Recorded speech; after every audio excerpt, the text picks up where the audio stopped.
All right, guys, we're going to start. So, three, two.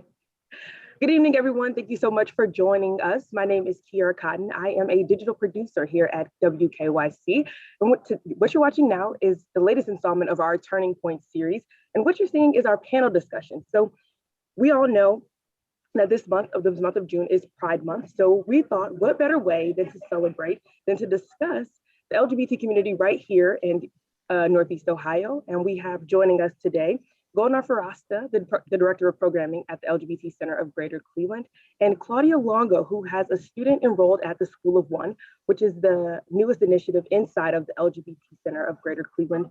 So to get started, Golnar, I'll have you first and foremost introduce us to the School of One and just tell us about the program.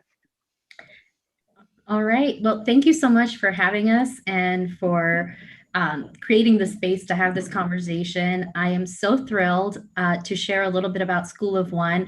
This is the culmination of a year and a half worth of conversation and discussion and figuring out logistics. We got approached by CMSD in 2019 about having a School of One site at the LGBT Center. And, we were moving, there was Pride, and then we had a whole year of COVID. So things had to shift around a lot.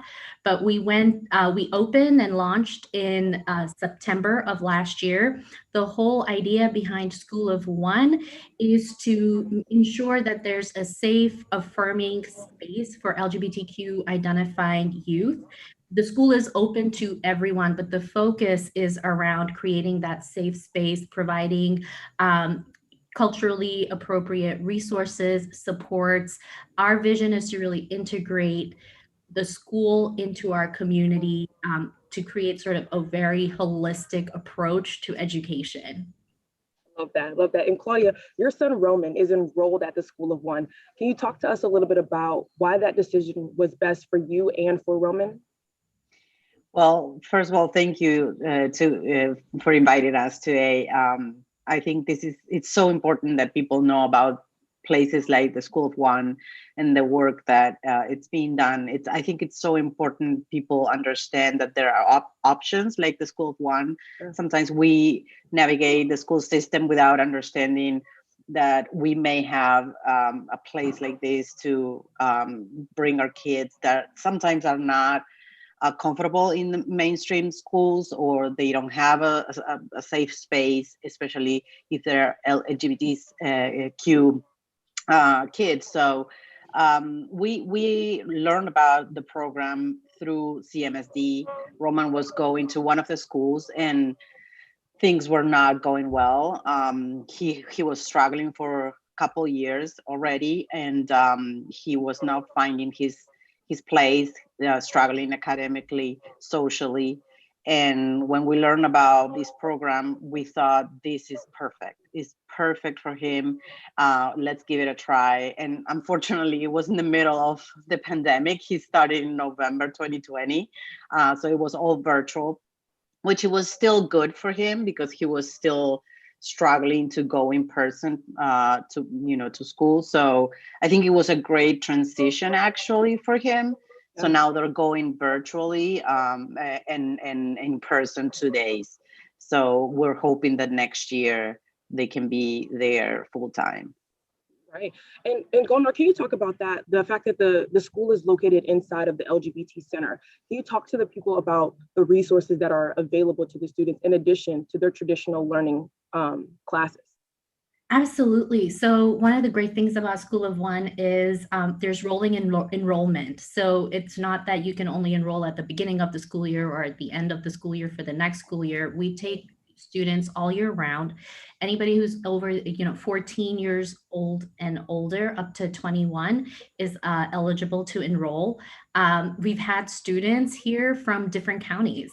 So this silver lining, I would say, to COVID was that it created this opportunity to reach so many kids that really needed us and need a environment that is welcoming. And that is one of the biggest things I think about having a school actually located within a community center, an LGBT community center, because you have the opportunity to not just go to school in a safe, environment that where you feel comfortable, where there's emotional, physical, and psychological safety, but you're surrounded by people that you can see yourself in. You're surrounded by adults that you can see as role models because you can relate to them. There's opportunities for so many intergenerational interactions. For example, our SAGE program, which serves older adults. We've got a pen pal program. We've got mentoring going on between adults who've lived through a lot of different experiences and are able to share what they've learned, share the lessons that they've learned, right? And act as positive role models and part of this larger support system. And that's what the center provides, is this larger support system of affirming resources, of folks that really get you and understand you. We have healthcare on site. We have the Metro Health Pride Clinic here, moving to 5 days now at the center. So there's affirming healthcare here. If you have questions around, when you are wherever you are on your gender affirmation journey, you can get medically accurate and culturally attuned information and services from service providers who are not going to misgender you or not going to say that, tell you to go one way or another way. Just having access to accurate information is so Right. huge. We've got great partners in the community.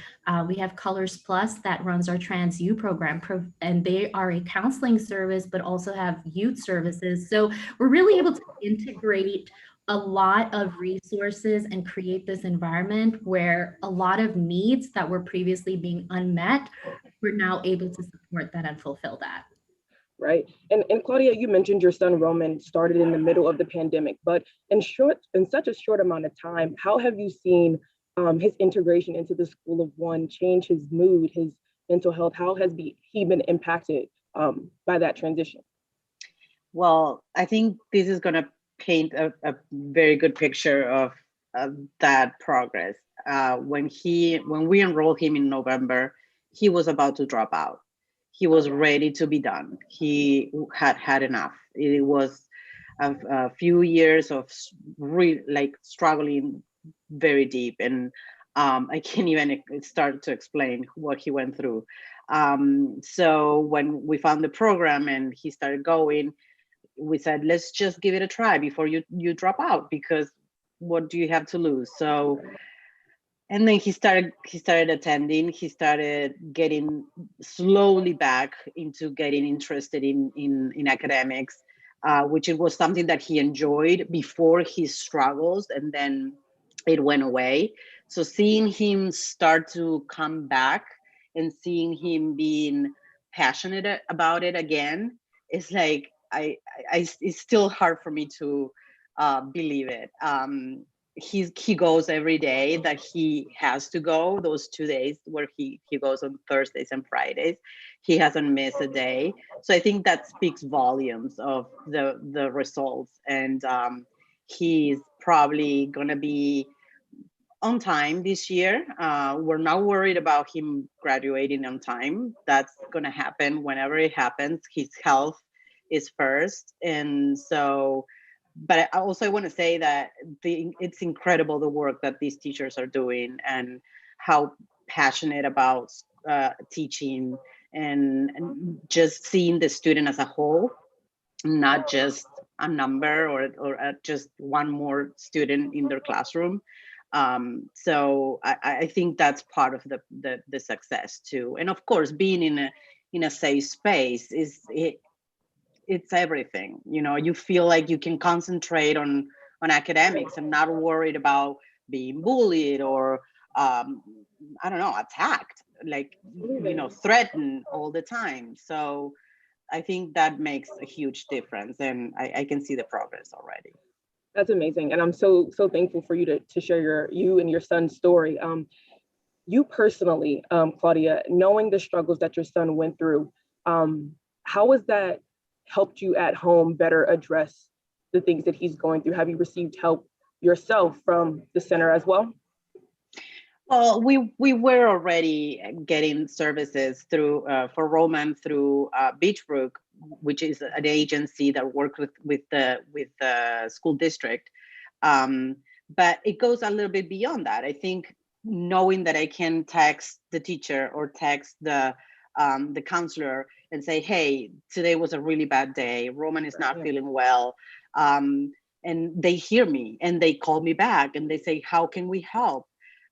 They started to get to know him, and now they know the signs and they know when to push and when not to push. And I think that it's so important. You don't get that in a regular school. And I definitely feel supported as a parent. Love that. Love that. Gunnar, I'll switch back over to you.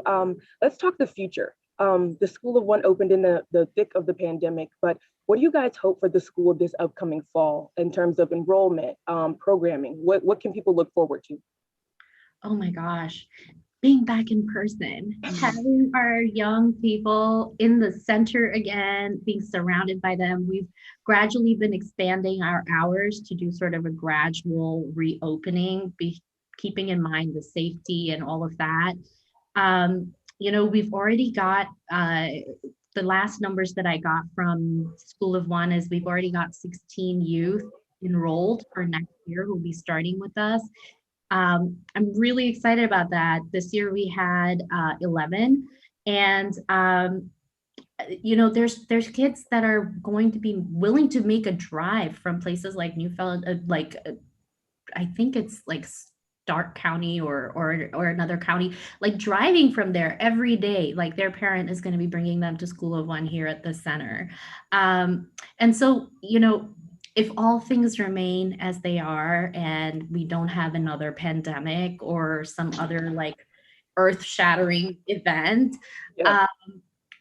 my hope is that we continue to reach the kids that need us, that we continue to create a space where we can really integrate our centers programming into what happens in the classroom and the classroom programming.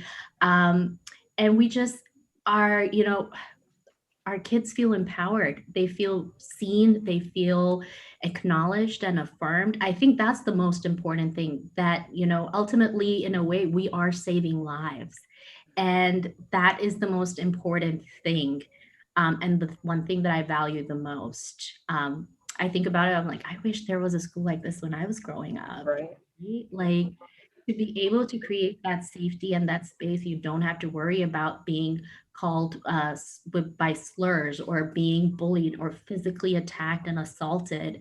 That's huge. And so I just want to see us continue to be able to expand the support, the ecosystem of support that surrounds our kids. Yeah. Love that. Claudia, Gunnar talked about the ecosystem of support. Do you have any advice to other parents who have children that may identify as LGBTQ plus, and how you and your son navigated that transition for him? Well, it's not an easy journey. I can say that you have to try to find support, definitely. And sometimes you cannot do it alone, and it's fine. We don't have a instruction manual on how to do it as parents of any kid, but for LGBTQ kids, it's even harder. So don't be ashamed to find support. There's amazing places like the LGBT Center. There's other groups, parents groups on Facebook that support trans kids. Find that support. Don't be alone. Don't just, because you're gonna see that your story, it's your story, but it's not unique, and there's others that went through the same, and you're not gonna feel so alone and lost. And do your research. I think that's also important. Learn about and your kid is going to be the first one to teach you too. So listen to your kid. Your kid is the most important source of resources that you can find, because they've already learned a lot before coming out to you. Believe me. Absolutely. That's such powerful advice. And thank you for sharing. Golnar, I'll go back to you in terms of that the LGBT Center is for everyone. Can you just speak to that, that it's not just for people that identify as LGBTQ plus? Yeah, well, I would say absolutely. 100%. This is a community center. We are an anchor organization in the Gordon Square District. Our doors are open to anyone who wants to come in, get immersed in queer culture, and who's open to learning about something that they might not know about, or they might be a little apprehensive about. Just, come through our doors. You will be greeted by a really warm, welcoming, friendly volunteer or a member of our staff. I can attest to that. That is very true. Thank you. And just come learn about our programs. We have folks that do not identify as LGBTQ plus in our programs, in our SAGE program, that are from the neighborhood, in our QU program. Our kids often bring their friends who are allies, and they join the program. So we are open to everyone as a anchor organization in the neighborhood. The Pride Clinic, it's there for everyone, right? So we try to make sure that our focus is on creating access through the lens of equity. And so always paying attention to, everything that we do, we don't always get it 100% right, and we're not perfect, but we try to make sure that we're asking ourselves constantly, whose voice is being left out, who is not getting that access, and how can we do better to create that equitable access? Fantastic. And then as the time winds down, I'll leave you guys with one last question for both of you. How can members that don't identify, people that don't identify as LGBTQ plus, be better allies to the LGBTQ plus community? I'll ask that to both of you guys. Go ahead.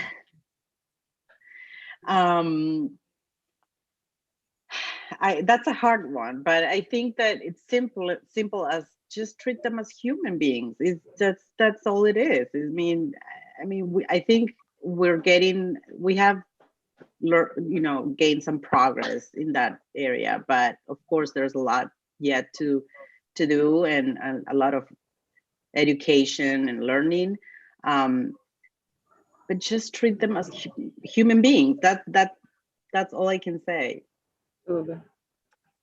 I would say that absolutely 100,000%. You cannot deny anybody their humanity. You cannot dismiss their humanity. And in addition to that, I think that there's a lot of ways that folks can partner with us and be on this journey towards acceptance with us. You can come to the center, be a volunteer, learn, get immersed in our community. You can know us. So that, and then as you get to know us, you'll see where we need help. You can plug in to different advocacy efforts.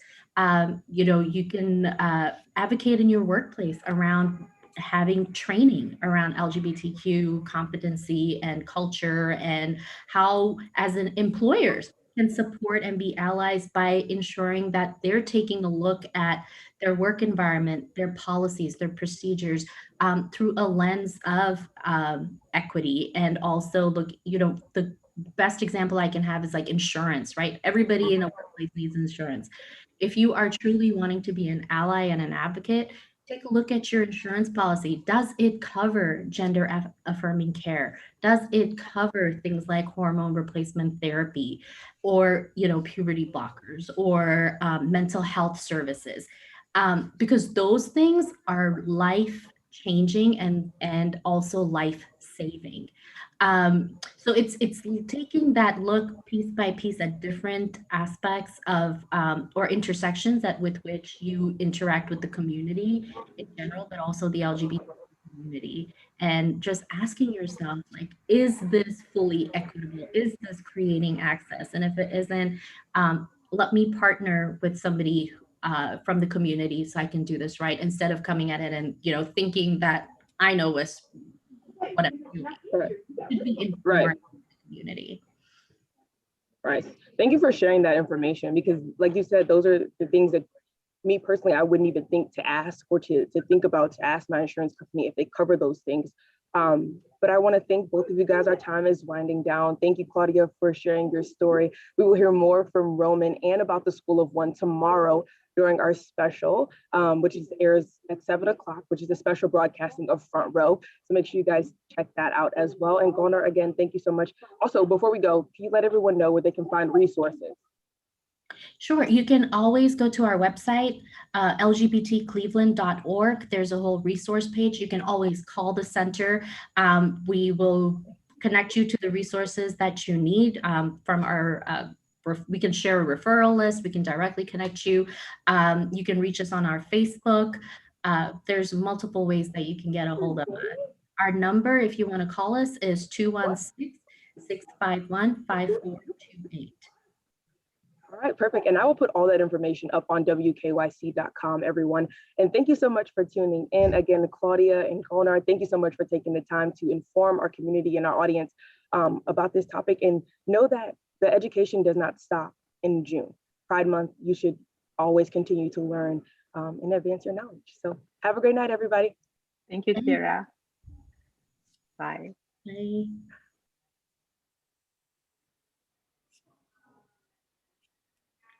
Thank you so much. Thank you. I'm going to be sending you an email because I want to talk to you about something, a project that I have in mind. Okay? All right. Sounds good. Have a good day. You too. Bye-bye. Bye.